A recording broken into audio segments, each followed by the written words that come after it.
நாம் தினமும் 18,000 பண்ணையாளர்களிடமிருந்து 1,70,000 லிட்டர் பாலை கொள்வனவு செய்து வருகின்றோம். இலங்கையில் பால் உற்பத்தியை அதிகரிக்க செய்யும் அர்ப்பணிப்புடன் எமது உயர்ந்த தர நடைமுறைகளுக்கு அமைவாக உள்நாட்டு பண்ணையாளர்கள் பாலை உற்பத்தி செய்வதற்கு நாம் உதவுகின்றோம். நெஸ்லே இலங்கை பாற்பண்ணையாளர்களின் வாழ்விற்கு வலுவூட்டுகின்றோம்.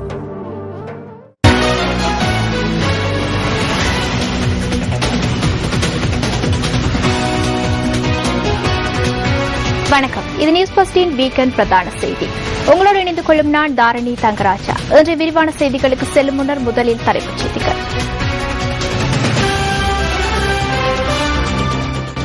அபிவிருத்தி பணிகள் தொடர்பில் கோட்டபாய ராஜபக்ஷ அதிகாரிகளுக்கு ஆலோசனை. ඇත්ත වශයෙන්ම මම හුඟක් දේවල් කරන්නේ හැම දෙයක්ම කරන්නේ මගේම දෙයක් හැටියට. ஜெனீவாவில் ஒப்பந்தம் வழங்கப்பட்டுள்ள விடயத்தை அரசாங்கம் ஏற்றுக்கொண்டுள்ளதாக அமைச்சர் விமல் வீரவங்ச தெரிவிப்பு. ஹெல உரிமைய கட்சியினால் அரசாங்கத்திற்கு பல யோசனைகள் ஏற்றுக்கொள்ளாவிடின் பொது வேட்பாளர். வெள்ளப்பெருக்கினால் 5000 பேர் பாதிப்பு. சப்ரகமோ பல்கலைக்கழக மாணவர்களுக்கு கிராம மக்கள் ஒத்துழைப்பு. இனி விரிவான செய்திகள். அபிவிருத்தி பணிகளை வெற்றிகரமாக முன்னெடுக்க முடிந்தமைக்கு ஜனாதிபதியின் சகோதரர் என்பது காரணமாகவில்லை எனவும் அந்த பணிகளை தனது பணியாக நினைத்து செயற்படுத்தியமையே இதற்கு காரணம் என பாதுகாப்பு மற்றும் நகர அபிவிருத்தி அமைச்சின் செயலாளர் கோட்டபாய ராஜபக்ச தெரிவித்தார். நியூஸ் போஸ்டுடனான விசேட செவியிலேயே அவர் இதனை தெரிவித்தார். உங்களது கண்காணிப்பின் கீழ் பெருந்தொகையானோர் சேவையாற்றுகின்றனர். பல நிறுவனங்களும் உள்ளன. அவர்களுக்கு எவ்வகையான சிந்தனையை வழங்குவீர்கள்? මේ නගර සංවර්ධනය කිරීමේදී සෑම නගරයක්ම ඒ නගරේ ජීවත් மக்களின் வாழ்வுக்கு தகுதியான இடங்களை உருவாக்குவதற்காகவே நகர அபிவிருத்தி மேற்கொள்ளப்படுகின்றது. இந்த நோக்கங்களை கருத்தில் கொள்ளாது செயற்பட்டால் இறுதியில் மக்கள் வாழ முடியாத அளவுக்கு அந்த நகரங்கள் காணப்படும். அதனை நாங்கள் முக்கியமாக கருத்தில் கொள்கின்றோம். உலகத்தில் காணப்படுகின்ற மிக உயர்ந்த முறைகளை பயன்படுத்தி கொழும்பு நகரை அபிவிருத்தி செய்து வருகின்றோம். மக்கள் நேசிக்கும் நகரமாக அமைப்பதற்காகவே கொழும்பில் இவ்வாறு அபிவிருத்திகள் முன்னெடுக்கப்படுகின்றன. இந்த பயணத்தில் குறிப்பிட்ட இலக்குகளை அடையாளம் கண்டுள்ளோம். இந்த இலக்குகளுக்கு 2020ஆம் ஆண்டு அளவில் தீர்வு காண முடியும் என்று நாங்கள் உத்தேசித்துள்ளோம்.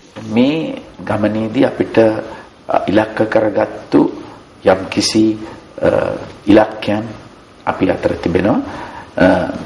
ඒ ඉලක්කයන් මේ 20 වෙනි විදිහට සම්පූර්ණයෙන් අපිට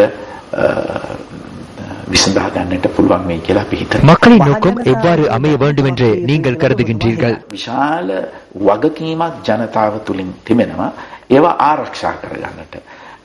மக்களுக்கு பாரிய பொறுப்பு உள்ளது. சிறிய அபிவிருத்தி பணிகளை கூட உதாரணமாக ஒரு மரக்கன்றை வைத்தாலும் அதற்காக பாரிய முதலீடுகளை மேற்கொள்கின்றோம். அவற்றை பாதுகாக்க மக்கள் செயற்பட வேண்டும். அதே போன்று சுத்தம் தொடர்பாக கவனத்திற்கொண்டு குப்பைகளை போடாது செயற்பட வேண்டியது முக்கியமாகும். ජනතාව හොඳට තේරුම් ගන්නව නම් ඉතාමත්ම වැදගත් වෙනවා. අලුත් දෙයක් පටන් ගන්න புதிய விடயங்களை ஆரம்பிக்கும் போது விமர்சனங்கள் மற்றும் தடைகள் ஏற்படும். இதில் உங்களுக்கு அனுபவம் இருக்கும். இவ்வாறான சவால்களை எவ்வாறு நீங்கள் வெற்றி கொண்டீர்கள்? இது அரசியல் பிரச்சனையாக கூட இருக்கலாம். මම මේ ව්‍යාපෘති කරගෙන යෑමේදී අර මම කියපු දේ அவசானேதி நான் அபிவிருத்தி திட்டங்களை முன்னெடுக்கையில் இறுதியாக அதனை யதார்த்தமாக உருவாக்கியமையினால் மக்கள் என் மீது நம்பிக்கை வைத்துள்ளனர். ஆகவே அவ்வாறான எதிர்ப்புகள் தற்போது குறைவடைந்துள்ளன. විශ්වාසය තියෙන නිසා එවැනි විරෝධ දැන් ක්‍රමයෙන් අඩු වෙලා තිබෙනවා. ඉතින් ඔබතුමා අමාත්‍යවරයෙක් නෙමෙයි. நீங்கள் அமைச்சர் அல்ல, ஜனாதிபதியின் சகோதரர். என்றாலும் அமைச்சின் செயலாளராகவே செயற்படுகின்றீர்கள்.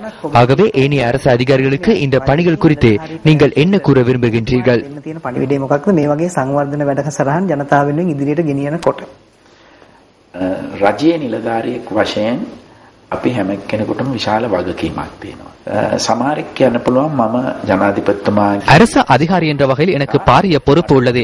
ஜனாதிபதியின் சகோதரர் என்பதற்காக அவற்றையெல்லாம் செய்ய முடியும் என்று சிலர் கூறலாம். ஆனால் அது தவறாகும்.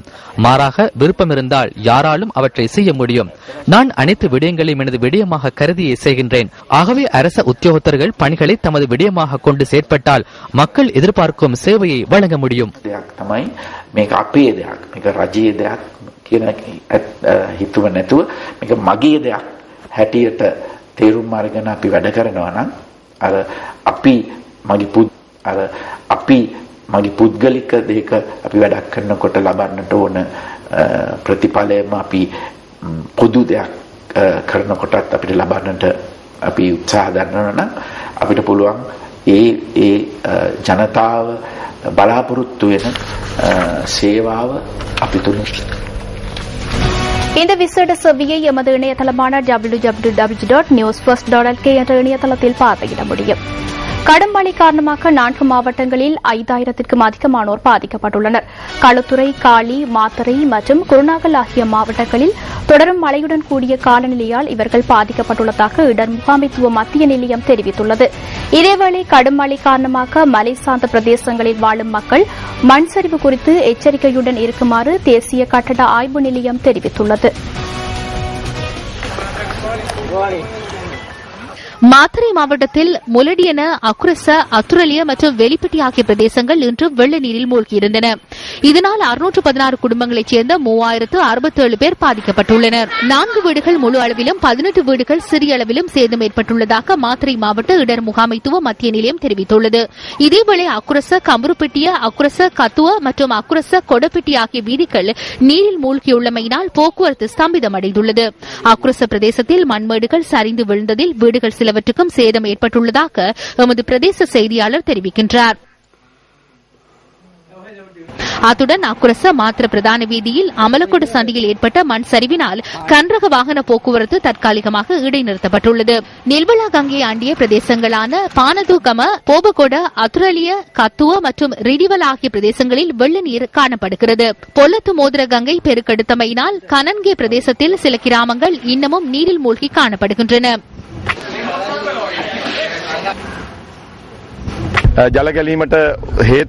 வெள்ளத்திற்கான காரணங்களை ஆராய்ந்து அதற்குரிய தற்காலிக தீர்வுகளை வழங்கி அந்த தீர்வு திட்டங்களுக்கான நிதியையும் ஒதுக்கி நிரந்தரமான தீர்வுகளுக்கு நாம் அரசாங்கம் என்ற வகையில் இவ்வாறான வெள்ளங்கள் ஏற்படாமல் தடுப்பதற்கான திட்டங்களுக்கு நிதி ஒதுக்கீடுகள் மேற்கொள்ளவும் தேவையான நடவடிக்கைகளை நாம் தற்போது எடுத்துள்ளோம்.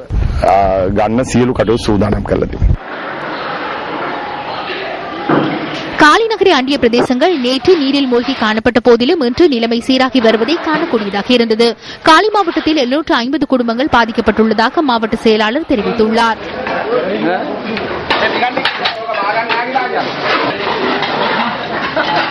இதேவேளை கிங்கங்கையின் நீர்மட்டம் உயர்வடைந்துள்ளமையினால் அதனை சூழவுள்ள மக்கள் எச்சரிக்கையுடன் இருக்குமாறு நீர்ப்பாசன திணைக்களம் தெரிவித்துள்ளது.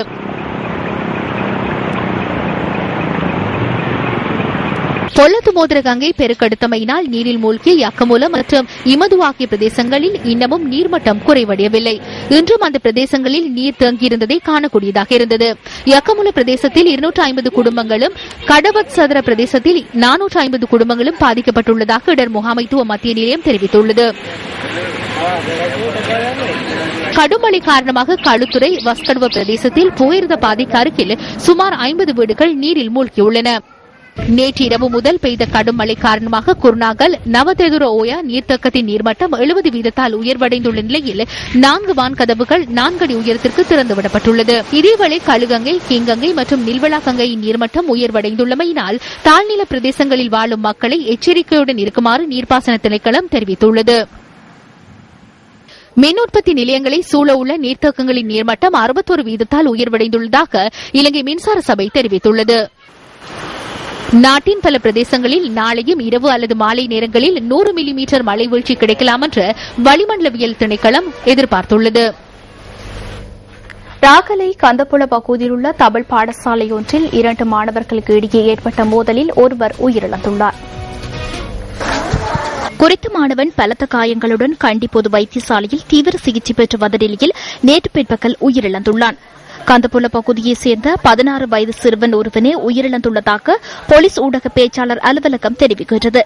பாடசாலை இடைவேளை நேரத்தில் 2 மாணவர்கள் ஒருவருக்கொருவர் நேற்று முன்தினம் மோதலில் ஈடுபட்டுள்ளதாக போலீசார் குறிப்பிடுகின்றனர். இன்டர்வல் பெல் அடிச்சாங்க. நாங்க சாப்பிட்டுக்கிட்டு இருந்தோம். அப்ப இவரு டாய்லெட்டுக்கு பண்ணிட்டு ஓடினாரு. அங்கிட்ட இருந்து அந்த பொடியை வந்தாரு. இடிச்சுக்கிட்ட கைக்கு உள்ளுக்க போக்குள்ள இன்னொரு பொடியும் பிடிச்சிட்டாரு. அப்ப அந்த பிடிச்ச கைக்கு மேத்துல கொண்டு போட்டு தண்ணியெல்லாம் கொடுத்தோம். அதுக்கப்புறம் நாங்க 10 நிமிஷம் கூட வச்சிருக்கல, ஹாஸ்பிட்டல் கொண்டு போயிட்டோம். இதனையடுத்து 2 மாணவர்களையும் கொனிப்பிட்டிய வைத்தியசாலையில் அனுமதித்த பின்னர் அதில் ஒருவர் மேலதிக சிகிச்சைகளுக்காக கண்டி வைத்தியசாலைக்கு மாற்றப்பட்டுள்ளார். மோதலில் காயமடைந்த மற்ற சிறுவன் சிகிச்சைகளின் பின்னர் வைத்தியசாலையிலிருந்து வெளியேறியுள்ளதாக போலீசார் கூறினர். சம்பவம் தொடர்பில் ராகலை போலீசார் மேலதிக விசாரணைகளை மேற்கொண்டு வருகின்றனர். வடக்கில் உள்ள மீள்குடியேற்ற கிராமங்கள் பலவும் அடிப்படை வசதிகள் ஏற்படுத்திக் கொடுக்கப்படாத நிலையில் காணப்படுவதாக தெரிவிக்கப்படுகின்றது. கிளிநொச்சி மாவட்டத்தில் 2009ஆம் ஆண்டு நவம்பர் 9ஆம் தேதி மீள்குடியேற்றம் ஆரம்பிக்கப்பட்ட நிலையில் 1/3 பகுதியினருக்கான வீடுகள் இன்னமும் அமைக்கப்படாத நிலையில் குறித்த மக்கள் தற்காலிக வீடுகளில் வசித்து வருகின்றனர். கிளிநொச்சி ரத்னபுரம் 16 வீட்டுத் திட்டத்தில் வசிக்கும் மக்கள் தொடர்ந்தும் தற்காலிக வீடுகளிலேயே வசித்து வருகின்றனர். இந்த பகுதியில் நிரந்தர வீடுகள் அமைக்கப்பட்டுள்ள போதும் குறித்த மக்களுக்கு வீட்டுத் திட்டம் மறுக்கப்பட்டுள்ளதாக கிராம மக்கள் குற்றம் சுமத்துகின்றனர். மீள்குடியேற்றம் ஆரம்பிக்கப்பட்டு கடந்த 4 வருடங்களாக தற்காலிக வீடுகளில் வசித்து வரும் தாம் மழை காலங்களில் சொல்லனா துயரங்களை அனுபவித்து வருவதாகவும் கூறுகின்றனர். யுத்தத்தினால் பாதிக்கப்பட்ட மக்களுக்காக அமைக்கப்பட்ட 16 வீட்டு திட்ட மக்கள் கடந்த 20 வருடங்களாக குறித்த பகுதியில் வாழ்ந்து வருகின்றனர். மிகவும் பின்தங்கிய நிலையில் வசிக்கும் இந்த மக்கள் தமக்கான வீட்டு திட்டத்தை சம்பந்தப்பட்ட அதிகாரிகள் வழங்க முன்வர வேண்டும் என்று கோரிக்கை விடுக்கின்றனர். எல்லாம் இழந்து கஷ்டத்தின் மத்தியில் உடுத்த உடுப்போட ஒன்றுமில்லாமல் போய் திரும்பியும் வந்து கஷ்டப்பட்ட கிராமம் இந்த கிராமம். 30 வருஷமா இருக்கு. நாங்க சின்ன பிள்ளையில இருந்தே இருக்கிறோம். இந்த காணி எங்களுக்கு இங்க வந்ததுல இருந்து இப்ப இடம்பெயர்ந்து போய் எவ்வளவு கஷ்டங்கள் அனுபவிச்சு இங்க வந்திருக்கிறோம். இப்ப வந்தும் வீட்டு திட்டமும் இந்த உதவியும் எங்களுக்கு கிடைக்கிற இல்ல. அடிப்படை வசதிகள் ஏதுமின்றி மீள்குடியேற்றப்பட்ட வவுனியா கப்பாச்சி கிராம மக்கள் தங்கள் கிராமத்தை விட்டு வெளியேறும் துர்ப்பாக்கிய நிலை ஏற்பட்டுள்ளது. செட்டிக்குளம் பிரதேச செயலக பிரிவில் அமைந்துள்ள கப்பாச்சி கிராமம் கவனிப்பாரற்ற நிலையில் காணப்படுகிறது. 95 குடும்பங்கள் உள்ள இந்த கிராமத்தில் மக்கள் 1977ஆம் ஆண்டு குடியேறியிருந்த நிலையில் 1990ஆம் ஆண்டு யுத்தம் காரணமாக அவர்கள் மடு பிரதேசத்திற்கு இடம்பெயர்ந்தனர். இந்த கிராமத்தில் குடிநீர், போக்குவரத்து வசதிகள் எதுவும் ஏற்படுத்திக் கொடுக்கப்படவில்லை என்று மக்கள் கூறுகின்றனர். அது மாத்திரமன்றி குளக்கட்டினை மாத்திரம் பிரதான வீதியாக கொண்டமைந்த இந்த கிராமத்தில் போக்குவரத்து வசதிகள் இன்னமும் மேற்கொள்ளப்படவில்லை. அடிப்படை வசதிகளற்ற நிலையில் இந்த கிராம மக்கள் தமது கிராமத்தை விட்டு மெல்ல மெல்ல வெளியேறி வருவதனால் பல வீடுகள் தற்போது பற்றைகள் மண்டி காட்சியளிக்கின்றன. எனவே தமது கிராமத்தை அழிவிலிருந்து காக்க சம்பந்தப்பட்ட அதிகாரிகள் விரைந்து நடவடிக்கை எடுக்க வேண்டும் என்று கோரிக்கை விடுக்கின்றனர் கப்பாச்சி கிராம மக்கள். கிளிநொச்சி, முல்லைத்தீவு மாவட்டங்களிலும் மட்டக்களப்பிலே ஒரு சில இடங்களிலும் இன்னும் மீள்குடியேற்றம் செய்யப்பட்ட பகுதிகளுக்கு நிவாரணங்களோ அல்லது அவர்களுடைய வீடமைப்பு திட்டங்களோ கொடுக்கப்படாமல் மக்கள் இன்னும் பல வேதனைகளிலே இருந்து கொண்டிருப்பதை நாங்கள் அவதானிக்கின்றோம். ஒரு தமிழ் பாராளுமன்ற உறுப்பினரே மீள்குடியேற்ற பிரதி அமைச்சராக இருக்கின்றார் கௌரவ முரளிதரன் அவர்கள். அவருக்கு எல்லா இடங்களும் நன்றாக தெரியும். இருந்தாலும் அவரால் ஏன் இன்னும் செய்யப்படவில்லை என்பதுதான் இப்பொழுது கேள்விக்குறியாக இருக்கின்றது. தொடர்ச்சியாக இந்த போர் முடிவுக்கு கொண்டு வந்து சமாதானம் ஏற்பட்டது என்று இந்த 2009ஆம் ஆண்டுக்கு பிற்பட்ட காலப்பகுதியிலே இந்த மீள்குடியேற்றம் செய்யப்பட்டதாக அரசாங்கம் புள்ளி விவரங்களை காட்டியிருக்கின்றது. அது பிழையான ஒரு தகவலாகத்தான் நாங்கள் பார்க்கின்றோம். மீள்குடியேற்ற பிரதி அமைச்சராக மட்டக்களப்பு மாவட்டத்தைச் சேர்ந்த விநாயகமூர்த்தி முரளிதரன் அவர்கள் நியமிக்கப்பட்டிருக்கின்றார். அவரை பொறுத்த மட்டிலே மாவட்ட ரீதியாக எல்லா இடங்களும் தெரிந்தவர், எல்லா இடங்களிலும் சென்று வந்தவர். ஆனால் அந்த மீள்குடியேற்றம் தொடர்பாக அவர்கள் அந்த சரியான திட்டங்கள் விட்டு அதை செய்யப்படவில்லை. ஆனால் அரசியல் பிரச்சாரத்துக்காக பல்வேறுபட்ட மீள்குடியேற்றம் செய்யப்பட்டதாக கூறுகின்றார்கள். உண்மையிலே நாங்கள் அடிப்படை வசதிகள், அதாவது மீள்குடியேற்றம் என்கின்ற பொழுது ஆரம்ப கட்டமான தற்காலிக கூடாரங்கள் அமைக்கின்ற வசதிகள் மற்றும் அவர்களுக்கான வாழ்வாதாரத்தை மேம்படுத்துவதற்கான வசதிகள் போன்றவற்றை கொடுத்துத்தான் மீள்குடியேற்றத்தை செய்திருக்கின்றோம். இருந்தாலும் அவை போதுமானதாக நான் உண்மையிலே இடத்தில் கூற மாட்டேன். ஏனென்றால் ஒரு குடும்பம் சென்று வாழ்கின்ற பொழுது அனைத்து வசதிகளும் அங்கு ஏற்படுத்தப்பட வேண்டும். 98% மக்கள் தற்பொழுது தங்கள் சொந்த இடங்களிலே தற்பொழுது இருக்கின்றார்கள், மீள்குடியேற்றப்பட்டிருக்கின்றார்கள். அவர்களுக்கான வசதிகள் கட்டம் கட்டமாக தற்பொழுது நாங்கள் செய்து வருகின்றோம். சர்வதேச ரீதியில் போதைப்பொருள் கடத்தலுடன் தொடர்புடைய 2 இலங்கையர்களும் இந்திய பிரஜையொருவரும் சென்னையில் கைது செய்யப்பட்டுள்ளனர். புதுடெல்லி போதைப்பொருள் ஒழிப்பு பிரிவு மற்றும் சென்னை போலீசார் இணைந்து மேற்கொண்ட சுற்றிவளைப்பில் இவர்கள் கைது செய்யப்பட்டுள்ளனர். சந்தேக நபர்களிடமிருந்து சுமார் 17 கிலோகிராம் ஹெரோயின் போதைப்பொருள் கைப்பற்றப்பட்டதாக இந்திய ஊடகங்கள் செய்தி வெளியிட்டுள்ளன. சென்னை பூந்தமல்லி பகுதியில் உள்ள வீடொன்றில் வைத்து சந்தேக நபர்களால் போதைப்பொருள் வர்த்தகம் மேற்கொள்ளப்பட்டுள்ளதாக விசாரணைகளில் தெரியவந்துள்ளது. கைது செய்யப்பட்டவர்கள் மேலதிக விசாரணைகளுக்காக புதுடெல்லிக்கு அழைத்து செல்லப்பட்டுள்ளனர். சம்பவம் தொடர்பில் புதுடெல்லி போதைப்பொருள் ஒழிப்பு பிரிவினர் விசாரணைகளை மேற்கொண்டு வருகின்றனர். பெரும் சர்ச்சையை ஏற்படுத்தியுள்ள ஜெனீவாவிற்கான இலங்கையின் நிரந்தர வதிவிட பிரதிநிதி உத்தியோகபூர்வ வாசஸ்தலத்தை புனர் நிர்மாணம் செய்வதற்கான ஒப்பந்தம் LTTE அமைப்புடன் தொடர்புபட்ட நிதி நிறுவனம் ஒன்றிற்கு வழங்கப்பட்டுள்ளமையை அரசாங்கம் இன்று முதற் தடவையாக ஏற்றுக்கொண்டது. இன்று இடம்பெற்ற செய்தியாளர் சந்திப்பில் அமைச்சர் விமல் வீரவங்ச இதனை தெரிவித்தார். வெளிவிவகார அமைச்சர் பேராசிரியர் GL பீரிஸுடன் தொடர்பு கொண்டு இதுகுறித்து தகவல்களை கேட்டறிந்து அதனை உறுதிப்படுத்திக் கொண்டதாக அமைச்சர் கூறினார். අපි හොයලා බැලුවා මම විදේශ ඇමතුමාගෙනුත් මේක නැහුවා. நாம் இது குறித்து ஆராய்ந்தோம். வெளிவிவகார அமைச்சரிடம் இந்த விடயம் தொடர்பில் கேட்டோம். அவர் அதனை தெளிவாக கூறினார். குறிப்பிடப்படும் அந்த வாசஸ்தலத்திற்கான ஒப்பந்தம் தற்போது வெளிவிவகார அமைச்சின் செயலாளராக உள்ளவர் ஜெனீவா அலுவலகத்தில் பதவி வகிக்க முன்னரே இந்த ஒப்பந்தம் வழங்கப்பட்டுள்ளது. இது எனக்கு வெளிவிவகார அமைச்சர் கூறிய விடயங்கள். இவ்வாறான ஒரு சம்பவம் கேள்வியுற்றதுடன் நாம் இது குறித்து ஆராய்கின்றோம். இதன் மாற்றங்கள் தொடர்பில் தேடி பார்க்கின்றோம். கடந்த காலங்களில் ஷெனுகோவின் அலுவலகம் தொடர்பிலான ஒப்பந்தம் தொடர்பில் கதைப்பவர்கள் ஐரோப்பிய ஒன்றியம் LTTE மீதான தடையை நீக்கும் போது ஏன் மௌனமாக இருக்கின்றனர்? ஐரோப்பா சங்கமே கொட்டித்தகனம் இவத் කරනකොට කට වැහෙන්නේ. யார் இந்த ஒப்பந்தத்திற்கு அனுமதி வழங்கியது? எந்த அடிப்படையில்? புனரமைப்பு பணிகள் இடம்பெறும் போது உத்தியோகபூர்வ இல்லத்தில் இருந்தவர்கள் யார்? கட்டண பட்டியலுக்கு அனுமதி வழங்கியது யார்? உறுப்பினர் சஜின் பாஸ் குணவர்தன இந்த குற்றச்சாட்டை நிராகரித்தாலும் தான் பொறுப்புடன் விடயங்களை முன்வைப்பதாக தமாரா குணநாயகம் நேற்று நியூஸ் லைனுக்கு தெரிவித்திருந்தார்.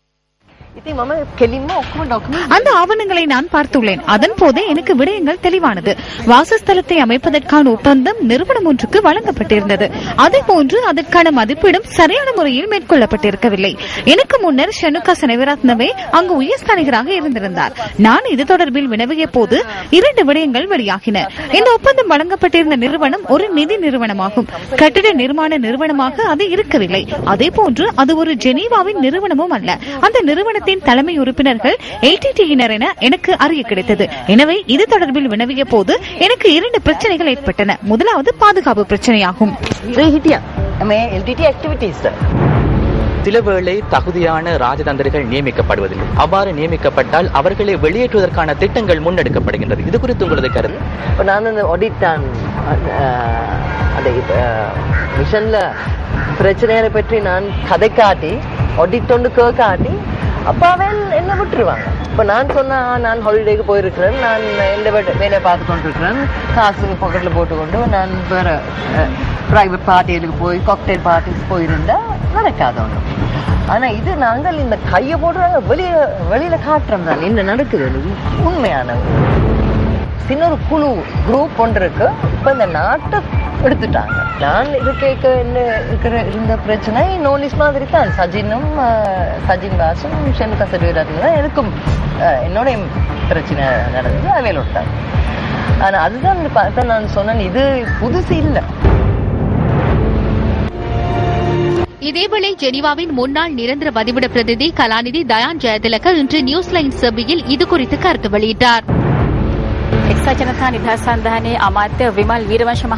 ஐக்கிய மக்கள் சுதந்திர கூட்டமைப்பின் அமைச்சரான விமல் வீரவங்ச இன்று இடம்பெற்ற செய்தியாளர் சந்திப்பில் இது குறித்து கருத்து வெளியிட்டிருந்தார். ஷெனுகா செனவிரத்ன அங்கு நிரந்தர வதிவிட பிரதிநிதியாக செயற்படுவதற்கு முன்னரே ஜெனீவாவிற்கான உத்தியோகபூர்வ இல்லத்தை புனரமைக்கும் பணிகள் LTTE நிறுவனத்திற்கு வழங்கப்பட்டதாக அவர் கூறியிருந்தார். நாம் அறிந்த விதத்தில் ஷெனுகாவிற்கு முன்னர் நீங்கள் அந்த நிரந்தர வதிவிட பிரதிநிதியாக செயற்பட்டீர்கள். 2007ஆம் ஆண்டிலிருந்து 2009ஆம் ஆண்டு வரை நான் அங்கு பணியாற்றினேன். அந்த காலப்பகுதியில் உத்தியோகபூர்வ இல்லம் தொடர்பில் எவ்வித நடவடிக்கைகளையும் மேற்கொள்ள நான் முயற்சிக்கவில்லை. அந்த பொறுப்பு எனக்கு வழங்கப்படவும் இல்லை. நாம் பெரும் போராட்டத்தில் அங்கு ஈடுபட்டிருந்தோம். இலங்கைக்கு எதிரான சர்வதேச விசாரணைகளை தடுப்பதற்காக நாம் முயற்சிகளை மேற்கொண்டோம். 2009ஆம் ஆண்டில் தோற்கடித்தோம். 11,000 ரூபாய் அடிப்படை சம்பளத்திலேயே அனைவரும் அங்கு பணிபுரிந்தனர். அதன் பிரதிபலனாகவே என்னை 2009ஆம் ஆண்டு ஜூலை 16ஆம் தேதி நீக்கினர். நீங்கள் 2009ஆம் ஆண்டு ஜூலை மாதம் நீக்கப்பட்டுள்ளீர்கள். මාව අස් කරලා අගෝස්තු මාසේ පළවෙනි සතියේ 2009 මම ආපහු ලංකාවට ආවා. එංගලන්තේ මා කොමසාරිස්වරිය හැටියට ෂෙනුකා සෙනවිරත්න මහත්මිය ஜூலை 16ஆம் தேதி எனக்கு தொலைநகல் ஒன்று கிடைத்தது. அதன் மூலம் என்னை நீக்கினர். ஆகஸ்ட் மாதம் முதல் வாரத்தில் நான் மீண்டும் இலங்கைக்கு வந்தேன். எனினும் உயர்ஸ்தானிகராக ஷெனுகா செனிவரத்ன செயற்படுகையில் உத்தியோகபூர்வ வாசஸ்தலத்தை புனர்நிர்மாணம் செய்யும் முயற்சியின் போது அதிகளவிலான கட்டண பட்டியல்கள் கிடைத்ததாக ஏசியன் ட்ரிபியூன் பத்திரிகையில் குறிப்பிடப்பட்டிருந்தது. என்னை ஜூலை மாதம் நீக்கினர். அதன் பின்னர் ஷெனுகா செனிவரத்ன அந்த பதவிக்கு நியமிக்கப்பட்டார். இடம்பெறவுள்ள விடயங்களை சிலர் 2008 ஆண்டே அறிந்துள்ளனர். தவறான தீர்மானம் ஒன்றை எடுப்பதற்கு செயற்பட்டவர்களுக்கு விமல் வீரவங்ச உள்ளிட்டவர்களும் இதற்கு பொறுப்பு கூற வேண்டும். எனக்கு பிறகு ஷெனுகா செனிவரத்னவிற்கு அங்கு செயற்பட முடியாது என்பது ஜனாதிபதிக்கு புரிந்தது. 2011 ஆகஸ்ட் மாதம் தமரா அங்கு சென்றார். செப்டம்பர் மாதம் அமெரிக்கா பிரேரணை கொண்டு வர முயற்சித்தது. அதனை தமாரா நிறுத்தினார். அதற்கு கிடைத்த பரிசு என்ன? தமராவையும் நீக்கினர். සල්ලු කරපු පිරිස සහ එතනදී හිටපු පිරිස විමල් වීරවංශ මහත්තයා අතුළුව කයිරෝනුවර. ඒගොල්ලෝ වගේ යන්න ඕනේ. ඊට පස්සේ සිද්ධ වෙලා තියෙන මේ වින්නහිය. තමාර ගුණනායකම ජනාධිපතිතුමා තමයි එව්වේ ජෙනීවාවට. හේතුව මගෙන් පස්සේ ෂෙනුක සෙනරත්න මහත්මියට මේ වැඩේ කරන්න බෑ කියලා ජනාධිපතිතුමාට තේරුණා. තමාර 2011 අගෝස්තු මාසේ ගියේ. සැප්තැම්බර් මාසේ ඇමරිකාව බැලුවා යෝජනාවක් ගේන්න. තමාරගේ නැවැත්තුවා. ඒකට මොකද්ද ලැබිච්ච උපකාරය? ස්තුතිය තමාරව අස් කරා. විදේශ කටයුතු අමාත්‍යාංශයේ අධීක්ෂණ මන්ත්‍රී සජින්දවාස් කුරුවන්තර මහත්මයා පෙරේදා මාධ්‍යමක් පවත්වා තියෙන බලපිටියේදී කිව්වා ඔහු කියන මේ යුරෝපා සංගමය LTT තහනම ඉවත් කිරීමත් සමගම තමයි මේ තමාරා කුමරාගම මහත්මිය මේ චෝදනාව මතු කරන්නේ කියලා. දැන් මේගොල්ලෝ මේ තමාරා කියපු දේ සහ මේ සිද්ධිය යුරෝපා தமரா கூறிய விடயங்களையும் ஐரோப்பிய நீதிமன்றம் புலிகள் மீதான தடையை நீக்கியதையும் ஒன்றிணைத்து கூற முயற்சிக்கின்றனர். இது ஒரு LTTE-யினரின் சதித்திட்டம் என்று கூறுகின்றனர். LTTE-யினர் சதித்திட்டம் தீட்டினாலும் பட்டம் பெறாத ஒருவரை எவ்வாறு கண்காணிப்பு உறுப்பினராக நியமிப்பார்? சர்வதேச விவகாரங்களுக்கான ஆலோசகராக நியமிக்கப்பட்டுள்ளார். இவ்வாறான பிரச்சனைகளை தான் பார்ப்பதில்லை என சஜின் குறிப்பிட்டிருந்தார். ஆனால் சர்வதேச விவகாரங்கள் தொடர்பில் அவர் எவ்வாறு ஆலோசனைகளை வழங்குகிறார்? அவருக்கு இருக்கும் அறிவு என்ன? கல்வி அறிவு தான் என்ன? சர்வதேச விவகாரங்கள் தொடர்பில் அவருக்கு இருக்கும் அனுபவம் தான் என்ன?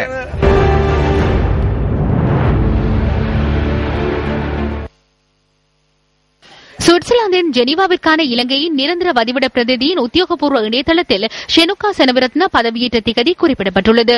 2009 நவம்பர் மாதம் 17 ஜெனீவாவிற்கான இலங்கையின் நிரந்தர வதிவிட பிரதிநிதியாக ஷெனுகா செனவிரத்ன பதவியேற்றுள்ளார். வசந்த சமரசிங்க குறிப்பிடுவதை போன்று குறித்த உத்தியோகபூர்வ வாசஸ்தலத்தின் புனரமைப்பு பணிகளுக்காக LTT அமைப்புடன் தொடர்புடைய நிதி நிறுவனத்திற்கு 2009 நவம்பர் மாதம் 19 வழங்கப்பட்டுள்ளது. அதாவது ஷெனுகா செனவிரத்ன பதவியேற்று 2 நாட்களுக்கு பின்னரே இது இடம்பெற்றுள்ளது.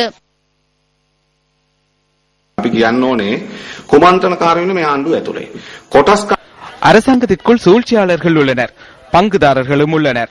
சூழ்ச்சியாளர்களும் சதித்திட்டத்தின் பங்காளர்களும் ஒன்றிணைந்து விழுந்த குழியிலிருந்து விடுபட இலகுவில் முடியாது. இது ஷெனுகா செனவிரத்னவின் ஆட்சியில் இடம்பெற்றது அல்லவென கூறுகின்றார்கள். ஒப்பந்தம் வழங்கப்பட்ட காலம் இதில் தெளிவாக குறிப்பிடப்பட்டுள்ளது.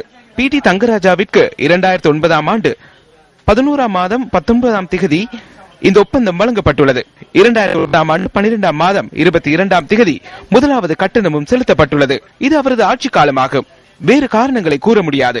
முட்டாள்தனமான கருத்துக்களை வெளியிடாது. இது தொடர்பாக நிதியமைச்சின் செயலாளரிடம் வினவ வேண்டும். பொறுப்புடன் செயற்பட்டு பொறுப்பை நிறைவேற்ற முயற்சிக்க வேண்டும். තමන්ගේ අර අඩුම ගානේ වගකීම් විරහිත වැඩ කරන්නේ නැතුව වගකීම ඉටු කරන්න සූදානම්.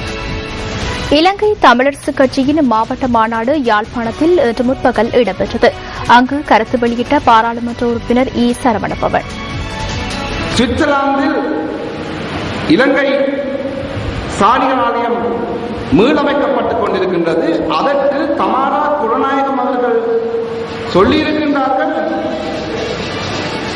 அது ஒரு புலிகளால் நிர்ணயிக்கப்படும் ஒரு அமைப்புக்குத்தான் அந்த வேலையை கொடுத்திருப்பதாக சொன்னவர் முன்னாள் தூதுவர் தமாரா குணநாயகம் அவர்கள். தங்களுக்கு வேண்டியவற்றை செய்து கொண்டிருப்பது இந்த அரசாங்கத்தின், அதாவது இந்த அரசாங்கத்தில் அத்தனை பேரும் செய்து கொண்டிருக்கிறார்கள். இந்த சம்பவம் தொடர்பில் ஐக்கிய தேசிய கட்சியின் பாராளுமன்ற உறுப்பினர் ரவி கருணாநாயக்க கருத்து தெரிவித்தார்.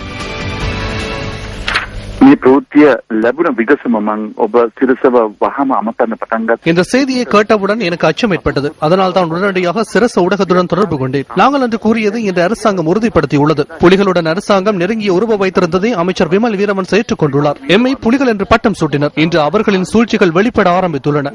பொருளாதாரத்தை சிதைப்பவர்கள் நாட்டில் உள்ளதாக கூறும் விமல் வீரவன்ச வெளிவிவகார சேவையை சிதைப்பவர்கள் சுவிட்சர்லாந்தில் உள்ளமையை ஏற்றுக்கொண்டுள்ளார். எல்டிடியின் டயஸ்போராக்களுடன் அரசாங்கம் உள்ளதாக விமல் வீரவன்ச கூறுகின்றார். கேபி அரசாங்கத்தில் உள்ளார். கருணா அம்மான் ஸ்ரீலங்கா சுதந்திர கட்சியில் உள்ளார். பிள்ளையான் மாகாண சபையில் உள்ளார். புலிகளுடன் யார் உள்ளார்கள் என்று தற்போது வெளிப்பட்டுள்ளது. தயான் ஜெயதிலக, ரஜீவ் விஜயசிங்க, தமாரா குடநாயகம், அமுனுகம மற்றும் கிறிஸ்டோனிஸ் ஆகியோரை வெளியேற்றுவது இதற்காகவே.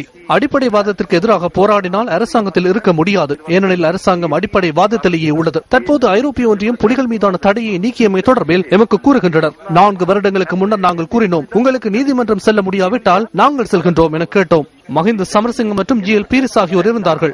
எதிர்க்கட்சி என்ற வகையில் நாங்கள் செல்கின்றோம் என கூறினோம். ஆனால் சந்தர்ப்பம் வழங்கவில்லை. ஆனால் தற்போது உண்மைகள் வெளிப்பட ஆரம்பித்துள்ளன. ஆகவே இந்த சந்தர்ப்பத்தை வழங்கியமைக்காக சிரசவிற்கு நாங்கள் நன்றி கூறுகின்றோம். අපි විපක්ෂ වශයෙන් යන්න කියලා. නෝ ගිහිල්ලා නෑ. දැන් එදිතරව වෙනවා ඇත්ත තත්ත්වය. බොහොම ස්තුතියි සිරසට මේ වගේ අවස්ථාව ලබා දීම සම්බන්ධයෙන්. நிறைவேற்று அதிகார ஜனாதிபதி முறை தொடர்பில் அரசியல் மேடைகளில் தெரிவிக்கப்பட்ட சில கருத்துக்கள் அடுத்து. මේ ආණ්ඩුව කරන්නෙම මේ අන්තවාදී දෙස කටයුතු කිරීමයි. අපි මේ ආණ්ඩුවෙන් අහනවා. දැන් එනකොට පෝස්ටර් ගහනවා අර කොටිය මේ කොටිය කියලා. කාත් එකද මේ කොටි ටික ඉන්නේ? අද කොහෙද කරුණාම්ම ඉන්නේ? අද කොහෙද පිළියන් ඉන්නේ? அரசாங்கம் அடிப்படைவாதத்திலேயே செயற்படுகின்றது. புலி என போஸ்டர் ஓட்டுகின்றனர். தற்போது புலி யாருடன் உள்ளனர் என கேட்க விரும்புகின்றோம். பிள்ளையான், கருணா மற்றும் கேபி ஆகியோர் எங்கே உள்ளனர்? ஐரோப்பாவில் இருப்பது யார்? மக்களின் முகத்தை பார்த்துக் கொண்டு அரசாங்கம் கேணத்தில் அறைகின்றது. புலிகளை மீண்டும் அழைத்து வர முற்படுகின்றனர். கேபி அரச வீட்டிலேயே உள்ளார். கருணா அமைச்சரவையில். பிள்ளையான் முன்னாள் முதலமைச்சர் சரத் ஏகநாயகவுடன் இருந்தார். PB ஜெயசுந்தரவின் அறிக்கையில் தமாரா குணநாயகம் சிறுசபையில் வெளிப்படுத்திய விடயங்களூடாக புலிகள் எங்கே உள்ளார்கள் என்பது வெளிப்பட்டுள்ளது. ஆகவே புலியை காட்டி அடிப்படைவாதத்தை விற்று கல்வி மற்றும் மதத்திற்கு எதிராக கொண்டு செல்லும் நடவடிக்கைகளையும் இல்லாதொழிக்க நடவடிக்கைகளையும் சர்வாதிகாரத்தை நிறுத்தவுமே முற்படுகின்றோம். සම්පූර්ණ නැත්තර කරලා මේ ඒකාධිපති පාලනයට ගෙනියන එක තමයි අපි නවත්තන්න හදන්නේ. மஹிந்த ராஜபக்ச யாழ்ப்பாணத்துக்கு போறாரு. யாழ்ப்பாணத்துக்கு போய் அவருடைய வியூகத்தை சொல்றாரு. தமிழ் தேசிய கூட்டமைப்பு ஏற்கனவே சத்திய கடதாசி கோர்ட்டுக்கு கொடுத்து அதிலிருந்து வாபஸ் வாங்கி இருக்கிற பொழுதிலும் உள்ளார்ந்தமாக அதனை கைவிடவில்லை என்கிற ஒரு பிரச்சாரத்தையும், புலிகளுடைய பிரதிநிதிகளாக இன்னுமே வெளிநாட்டிலே வாழுகிறவர்கள் தமிழீழ கோரிக்கையை கைவிடவில்லை என்பதையும், வெளிநாட்டிலே வாழுகிற புலிகளின் பிரதிநிதிகள் தமிழீழ கோரிக்கையை கைவிட மாட்டார்கள் என்ற நம்பிக்கையிலும் ஜனாதிபதி மஹிந்த ராஜபக்ச அவர்கள் எதிர்க்கட்சியினுடைய வியூகத்துக்கு எதிர் வியூகத்தை எங்கே வைத்துச் சொல்கிறார் என்றால், தமிழர்களுடைய தேசிய கலாச்சார தலைநகரத்திலே நின்று சொல்லுகிறார், நான் ஜனாதிபதி முறையை கைவிட தயாராக இருக்கிறேன், தமிழீழ கோரிக்கையை நீங்கள் எல்லாம் கைவிட தயாராக இருக்க வேண்டும் என்று. அது யாழ்ப்பாணத்து மக்களுக்கு சொன்ன செய்தி அல்ல. அந்த வியூகம், அந்த பிரச்சார வடிவம் தெற்கிலே இருக்கிற சிங்கள மக்களுக்கு சொன்னது. இலங்கை தமிழரசு கட்சியின் மாவட்ட மாநாடு யாழ்ப்பாணத்தில் இன்று முற்பகல் இடம்பெற்றது. கடந்த மாதம் வவுனியாவில் நடைபெற்ற தமிழரசு கட்சியின் மாநாட்டில் முன்வைக்கப்பட்ட திட்டங்களை நடைமுறைப்படுத்துவது தொடர்பாக இந்த மாநாட்டில் ஆராயப்பட்டதோடு நிறைவேற்று அதிகாரம் கொண்ட ஜனாதிபதி முறைமை தொடர்பிலும் கருத்து தெரிவிக்கப்பட்டது. மக்களிடத்திலே ஆணை பெற்றிருக்கிறார்கள். நிறைவேற்றிய அதிகாரத்தை நாங்கள் ஒழிப்போம் என்று சிங்கள மக்கள் ஆணை கொடுத்திருக்கிறார்கள். பதவிக்கு வந்ததுக்கு பிறகு அதை பற்றி சிந்திப்பதே கிடையாது. இப்பொழுது 3ஆம் முறை தேர்தலில் நிற்க வேண்டும் என்று அறிவிக்கிறார். எங்களுடைய மக்களுடைய தீர்ப்பை ஏற்காதது மட்டுமல்ல, சிங்கள மக்களுடைய ஆணையையும் மறத்திருக்கின்றவர் ராஜபக்ச என்பது நாங்கள் குற்றம் சுமத்த விரும்புகிறோம். போர் முடிவுக்கு வந்த நேரத்தில் ஆதரித்த அதே சிங்கள மக்கள் இன்றைக்கு அவரோடு இல்லை. தமிழக முன்னாள் முதல்வர் ஜெயலலிதா ஜெயராமிற்கு இந்திய உச்சநீதிமன்றம் பல்வேறு நிபந்தனைகளுடன் இடைக்கால பிணை வழங்கியிருந்தது. இதேவேளை 2G ஸ்பெக்டர் விவகாரத்துடன் தொடர்புபட்டவர்கள் என்ற குற்றச்சாட்டில் கைது செய்யப்பட்ட திராவிட முன்னேற்ற கழக நாடாளுமன்ற உறுப்பினர் கருணாநிதி, கனிமொழி உள்ளிட்டோருக்கு நிபந்தனைகளுடனான பிணை வழங்கப்பட்டிருந்தது. இந்த 2 வழக்குகள் தொடர்பான ஓர் ஒப்பீட்டு பார்வை அடுத்து. தமிழக முன்னாள் முதல்வர் ஜெயலலிதா ஜெயராமிற்கு பிணை வழங்கப்பட்ட திகதியிலிருந்து 6 வாரத்துக்குள், அதாவது டிசம்பர் மாதம் 18ஆம் திகதிக்குள் கர்நாடக உயர்நீதிமன்றத்தில் சொத்து குவிப்பு வழக்கு தொடர்பான சகல ஆவணங்களையும் சமர்ப்பிக்க வேண்டும் என்று இந்திய உச்சநீதிமன்றம் உத்தரவு பிறப்பித்துள்ளது. சொத்து குவிப்பு வழக்கு தொடர்பான ஆவணங்களை சமர்ப்பிக்க ஒரு நாளேனும் தவறும் பட்சத்தில் ஜெயலலிதா ஜெயராமிற்கு எதிராக கடும் நடவடிக்கை எடுக்கப்படும் என்றும் அந்த உத்தரவில் குறிப்பிடப்பட்டுள்ளது. ஆவணங்கள் சமர்ப்பிக்கப்பட்ட திகதியிலிருந்து 3 மாத காலத்துக்குள் வழக்கு விசாரணைகள் நிறைவு பெற வேண்டும் என்ற உத்தரவையும் இந்திய உச்சநீதிமன்றம் நேற்று முன்தினம் விதித்திருந்தது. அண்ணா திராவிட முன்னேற்றக் கழக ஆதரவாளர்கள் தமிழகத்தில் சட்டம் ஒழுங்கு சீர்குலையாத வண்ணம் ஜெயலலிதா ஜெயராம் தனது ஆதரவாளர்களுக்கு வலியுறுத்த வேண்டும் என்றும் இந்திய உச்சநீதிமன்ற தீர்ப்பில் குறிப்பிடப்பட்டுள்ளது. தமிழகத்தில் சட்டம் ஒழுங்கு சீர்குலையும் வண்ணம் ஜெயலலிதா ஜெயராமின் ஆதரவாளர்கள் செயற்படுவார்களானால் கடும் நடவடிக்கை எடுக்கப்படும் என்றும் எச்சரிக்கை விடுக்கப்பட்டுள்ளது. நீதிமன்றங்களையோ அல்லது நீதிபதிகளையோ விமர்சிக்கும் வண்ணம் ஜெயலலிதா எந்தவிதமான கருத்துக்களையும் வெளியிடக்கூடாது என்ற நிபந்தனையையும் இந்திய உச்சநீதிமன்றம் நேற்று முன்தினம் விதித்து தீர்ப்பளித்திருந்தது. இதேவேளை 2G அலைக்கற்றை ஊழல் வழக்கில் குற்றம் சாட்டப்பட்டுள்ள திராவிட முன்னேற்றக் கழக நாடாளுமன்ற உறுப்பினர் கனிமொழி, தமிழகத்தில் உள்ள பிரபல தொலைக்காட்சியின் நிர்வாக இயக்குநர் சரத்குமார், தொழிலதிபர்களான கரீம் மொரானி, ஆசிப் பல்வா மற்றும் ராஜீவ் அகர்வால் உள்ளிட்ட 5 இந்திய உச்சநீதிமன்றம் 2011ஆம் ஆண்டு நவம்பர் மாதம் 28ஆம் தேதி பிணை வழங்கியிருந்தது. இந்த வழக்கு மீதான விசாரணைகள் நீதிமன்றத்தில் இடம்பெறும் சந்தர்ப்பங்களில் வழக்கு தொடர்புடையவர்கள் வழக்கு விசாரணைகளுக்கு தவறாது சமூகம் அளிக்க வேண்டும் என்று உச்சநீதிமன்றம் நிபந்தனை விதித்துள்ளது. அத்துடன் குறித்த பிரபல்யங்கள் கடவுச்சீட்டை நீதிமன்றத்திடம் ஒப்படைக்க வேண்டும் என்றும் வெளிநாட்டுக்கு பயணம் மேற்கொள்ளக்கூடாது என்றும் அந்த நீதிமன்ற உத்தரவில் குறிப்பிடப்பட்டுள்ளது. தமக்கு எதிராக உள்ள சாட்சியங்களை குறித்த பிரபல்யங்கள் கலைக்கும் பட்சத்தில் பிணை நிராகரிக்கப்படும் என்ற நிபந்தனைகளின் அடிப்படையிலேயே அவர்களுக்கு பிணை வழங்கப்பட்டுள்ளது. இதேவேளை ராஜீவ்காந்தி, சோனியா காந்தியின் மகளான பிரியங்கா காந்தியின் கணவர் ரோபர்ட் வதேரா மற்றும் அவரது 6 நிறுவனங்களின் மீது போலியான ஆவணத்தை பயன்படுத்தி ஹரியானா மாநிலத்தில் உள்ள அரசுக்கு சொந்தமான நிலத்தை வாங்கியதாக நில மோசடி வழக்கு இதற்கு முன்னர் பதிவு செய்யப்பட்டிருந்தது. இந்த வழக்கு மீதான விசாரணைகள் உச்சநீதிமன்றத்தில் விசாரணைக்கு எடுத்துக் கொள்ளப்பட்ட போது பிரபல அரசியல் குடும்பம் ஒன்றை சேர்ந்த வதேரா மீது குறுகிய நோக்கங்களுக்காக அபாண்டமான பழி சுமத்த வேண்டாம் என்று இந்த வழக்கை விசாரித்த பாரதத்தின் தற்போதைய பிரதம நீதியரசரான HL தத்து தெரிவித்திருந்தார். இதேவேளை பாரதிய ஜனதா கட்சி மத்தியில் ஆட்சி அமைத்திருக்கும் இந்த தருணத்தில் சொத்து குவிப்பு வழக்கில் தமிழக முன்னாள் முதல்வர் ஜெயலலிதா ஜெயராமிற்கு சிறை தண்டனை விதிக்கப்பட்டு பின்னர் பிணை வழங்கப்பட்டிருந்தது. அத்துடன் காங்கிரஸ் கட்சி மத்தியில் ஆட்சிப்பீடத்தை அமைத்திருந்த சந்தர்ப்பத்திலேயே திராவிட முன்னேற்றக் கழக நாடாளுமன்ற உறுப்பினர் கனிமொழி உள்ளிட்டோருக்கு பிணை வழங்கப்பட்டிருந்தமை குறிப்பிடத்தக்கது. கட்சியின் தீர்மானங்களை ஜனாதிபதி மஹிந்த ராஜபக்சே ஏற்றுக்கொள்ளாவிடின் பொது வேட்பாளரை களமிறக்குவதாக ஜாதிக ஹெல உரிமைய தெரிவித்துள்ளது. இன்று இடம்பெற்ற கட்சி சம்மேளனத்திலேயே இவ்வாறு தெரிவிக்கப்பட்டுள்ளது. ஜனாதிபதி தேர்தலை மையப்படுத்திய தீர்மானங்களை இதன்போது ஜாதிக ஹெல உரிமைய முன்வைத்தது. அமைச்சரவையை 20க்கும் 25க்கும் இடைப்பட்ட தொகைக்கு குறைக்குமாறு அதில் குறிப்பிடப்பட்டுள்ளது. இது தொடர்பான விரிவான தகவல்களை 10:45 பிரதான செய்தியில் எதிர்பாருங்கள்.